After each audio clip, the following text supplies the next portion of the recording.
सबसे पहला separation process है, how can we separate a mixture of salt from ammonium chloride. ठीक है, हम लोग जैसा कि पहले से जानते हैं कि अमोनियम क्लोराइड जो है, ठीक है, अगर उसको हीट करेंगे तो वह डायरेक्टली सॉलिड से गैस में कन्वर्ट हो जाता है। ठीक है, to separate such a mixture that contain a sublimable volatile component from a non sublimated impurities the sublimation process is use. मतलब एक ऐसा प्रोसेस जिसमें कोई भी सब्सटेंस सॉलिड से डायरेक्ट गैस में कन्वर्ट हो जाए, उस प्रोसेस को सब्लिमेशन प्रोसेस बोलते हैं। सो इसी प्रोसेस का यूज करके हम लोग सॉल्ट और अमोनियम क्लोराइड के मिक्सचर में अमोनियम क्लोराइड को सॉल्ट से रिमूव कर सकते हैं।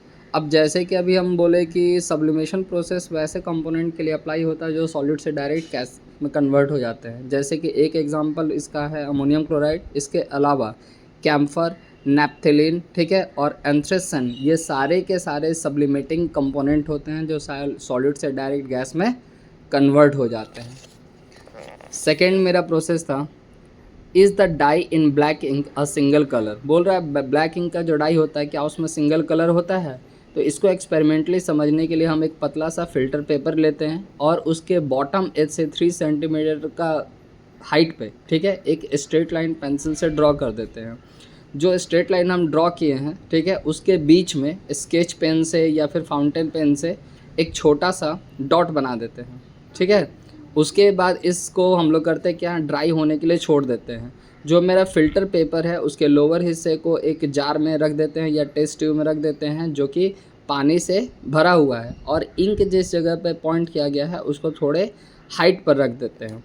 और धीरे धीरे, ठीक है, हम लोग ये देखते हैं कि वाटर का लेवल धीरे धीरे ऊपर की तरफ आता है और जो मेरा फ़िल्टर पेपर है उस वो वाटर के कांटेक्ट में आने लगता है। इस एक्सपेरिमेंट में ये हमको देखने को मिलता है कि जो भी इंक, ठीक है, जो वाटर के कांटेक्ट में आता है, ठीक है, यहाँ पे वाटर सॉल्वेंट होता है और जो इंक डाई होता है वो सॉल्यूट होता है, यानी वो पानी में धीरे धीरे घुलने लगता है जैसे जैसे वाटर का लेवल राइज करता है फ़िल्टर पेपर पे। ठीक है, तो हम लोग देखते हैं कि 2 या 2 से ज़्यादा कलर के पैटर्न हम लोगों को फ़िल्टर पेपर पर देखने को मिलते हैं। सो इससे ये प्रूव होता है कि जो मेरा ब्लैक डाई होता है उसमें सिंगल कलर नहीं होता है, 2 या 2 से ज़्यादा कलर होते हैं। ठीक है, इस प्रोसेस को हम लोग क्रोमेटोग्राफी बोलते हैं। क्रोमेटोग्राफी में क्रोमा एक ग्रीक वर्ड है जिसका मतलब होता है कलर। इस टेक्निक का यूज़ सबसे पहले अलग अलग कलर को एक दूसरे से सेपरेट करने के लिए किया गया था, इसी वजह से इसे क्रोमेटोग्राफी कहा जाता है। ठीक है, इसमें क्या होता है कि सेम सॉल्वेंट में, ठीक है, अलग अलग कलर कंपोनेंट के मिक्सचर को हम लोग मिलाते हैं और थोड़े समय के बाद क्या होता है कि सारे के सारे कलर एक दूसरे से सेपरेट होने लगते हैं। इसी वजह से ये प्रोसेस क्रोमेटोग्राफी कहलाता है। नेक्स्ट प्रोसेस है, how can we separate a mixture of 2 miscible liquid. अब 2 मिसिबल लिक्विड वो होते हैं जिनका बॉइलिंग पॉइंट 25 केल्विन के आसपास होना चाहिए। सबसे पहले तो ये समझना है। एग्जाम्पल के लिए यहाँ जो मिक्सचर लिया 2 मिसिबल लिक्विड का, एक एसीटोन, ठीक है, और दूसरा मेरा वाटर था। इसके लिए क्या किए हैं कि इस मिक्सचर को सबसे पहले एक डिस्टिलेशन फ्लास्क में डालें और फ्लास्क के ऊपर में क्या किए, एक थर्मामीटर पुट कर दिए और धीरे धीरे हम हीट इस पर ट्रांसफ़र किए। जैसे जैसे हीट ट्रांसफ़र करेंगे जो मेरा थर्मोमीटर है उसमें थोड़ा चेंजेस आएगा, इसलिए थर्मोमीटर को पूरा डीपली वॉच करना है। बगल में हम एक कंडेंसर लगा दिए। जैसे जैसे हीट सप्लाई होगा एसीटोन धीरे धीरे इवोपरेट होते हुए कंडेंस होगा और जाके कंडेंसर में फिक्स हो जाएगा और एक ऐसा पॉइंट फाइनली पहुंचेगा जहां पर वाटर कंटेनर के अंदर जो मेरा फ्लास्क था उसमें ही रह जाएगा और सारा का सारा एसीटोन जो है वो हमारा जाकर किस में, कंडेंसर फ्लास्क में जाकर जमा हो जाएगा। इस प्रोसेस को हम लोग डिस्टिलेशन प्रोसेस बोलते हैं। इस प्रोसेस में 2 या 2 से ज़्यादा मिसिबल लिक्विड के मिक्सचर को एक दूसरे से अलग किया जाता है। ठीक है, और इनमें जितने भी लिक्विड कंपोनेंट होते हैं सबका अलग अलग बॉइलिंग पॉइंट होता है।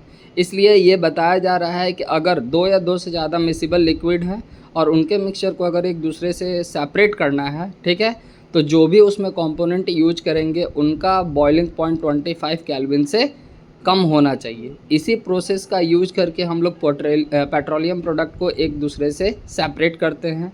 वहाँ पर क्या है कि वहाँ पर डिस्टिलेशन नहीं बल्कि फ्रैक्शनल डिस्टिलेशन का हम लोग यूज करते हैं। जैसे पेट्रोलियम में petrol, diesel, kerosene, benzene oil, ये सारी चीज़ों को एक दूसरे से सेपरेट करने के लिए हम लोग फ्रैक्शनल डिस्टिलेशन का प्रोसेस यूज करते हैं। इसमें जो भी कंपोनेंट होते हैं लगभग पूरे के पूरे सिमिलर होंगे दो मिसिबल लिक्विड के लिए जो कंपोनेंट या मटेरियल यूज़ हो रहे हैं। एक्सेप्शन इसमें यही होगा कि जो मेरा मैन फ्लास्क और कंडेंसर था उनके बीच में, ठीक है, एक फ्रैक्शनेटिंग कॉलम फिट होगा। बस यही एक छोटा सा डिफरेंसेस देखने को मिलता है। नेक्स्ट है how can be obtain different gas from air. अब एयर हमारा पता है कि अलग अलग गैसेस का कॉम्बिनेशन है। अब एयर में से अलग अलग गैसेस को डिफरेंट सेपरेट करने का प्रोसेस क्या है। सबसे पहले तो ये समझना होगा कि एयर क्या है, एक होमोजीनियस मिक्सचर होता है, ठीक है, और इनके कंपोनेंट को एक दूसरे से अलग करने के लिए वंस अगेन हम लोग फ्रैक्शनल डिस्टिलेशन का यूज करते हैं, जिसमें सबसे पहले होता है एयर को कंप्रेस करते हैं, ठीक है, कूल करते हैं, जिसमें प्रेशर को बढ़ाते हैं और टेम्परेचर को रिड्यूस करते हैं। थोड़े समय के बाद क्या होगा, जो गैसियस एयर है वो लिक्विड एयर में कन्वर्ट हो जाएगा।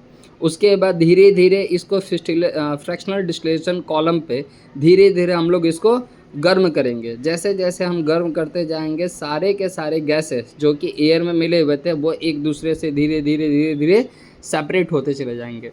जैसे यहाँ पर एक अरेंजमेंट बताया गया है कि ऑक्सीजन का बॉइलिंग पॉइंट -183, आर्गन का बॉइलिंग पॉइंट -186, नाइट्रोजन का 196। अब इसमें एयर प्रेशर कितना होगा, ऑक्सीजन के लिए 20.9, आर्गन के लिए 0.9 और नाइट्रोजन के लिए 78.1। ये मेरा पूरा का पूरा प्रोसेस होता है